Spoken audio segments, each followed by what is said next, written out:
kusoo dhawaada wararkii ugu dambeeyay al-shabaab oo 3 xarumood laga gubay iyo saraakiil sarsare oo la dilay dagaal xooggan iyo duqeyn ayaa saacadihii la soo dhaafa dhacay maanta oo jimco ah 3 xarumood ayaa laga gubay ururka al-shabaab wararkii ugu dambeeyay ayaa ka soo baxaya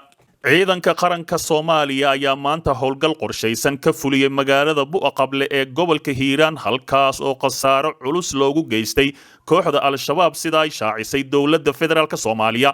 howlgalkani waxaa lagu beegsaday 3 xarumood oo al-shabaab ay lahaayeen ama ku lahaayeen deegaankaasi kuwaas oo dhammaantood la burburiyay isla markaasina khasaaraha halkaasi ka dhashay ayay dowladda federaalka Soomaaliya faahfaahin ka bixisay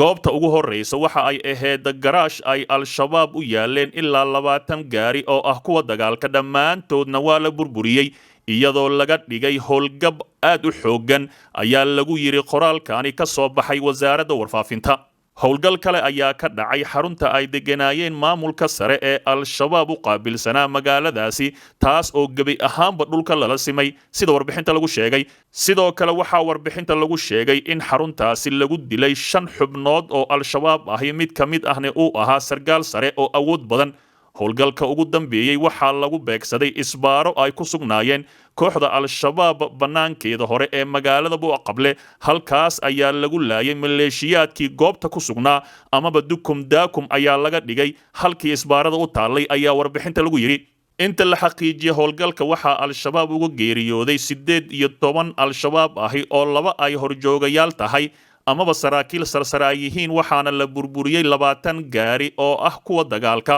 oo ku rikibnaayeen qoryo waaweyn oo culus waxaa la burburiyay 2 xafiis iyo goob isbaaro u ahayd ayaa lagu yiri qoraalka lagu daabacay warbaahinta dowladda federaalka Soomaaliya howlgalkan oo dhacay maanta oo jimco ah waxa uu ka mid yahay howlgallo isdaba joog ah oo ciidamada dowladda Soomaaliya iyo la howlgalayaashooda ay ka wadaan dalka Soomaaliya muddooyinkani dambe waxaa si joogto ah loo beegsanayaa xarumaha muhiimka ah ee al-shabaab sida goobaha lagu sameeyo qaraxyada xafiisyada madaxda iyo goobaha ay ka soo abaabulaan ciidamada amaba meelaha ay isku aruursanayaan ciidamada nisa oo xooraansi culus sameynaya ayaa inta badan la arkaya ayagoo meelo duqeymo ka geysanaya shabeellada dhexe saacadihii la soo dhaafay waxaa lagu dilay nin lagu magacaabo Daahir Calasow isla markaasina u qaabilsanaa halkaasi wararkii ugu dambeeyay waxa ay sheegayaan deegaano u dhow Ruunirgood in lagu dilay ninkaasi lagu magacaabo Daahir Calasow isla markaasina in ka badan 80 kilomitir oo howd ahi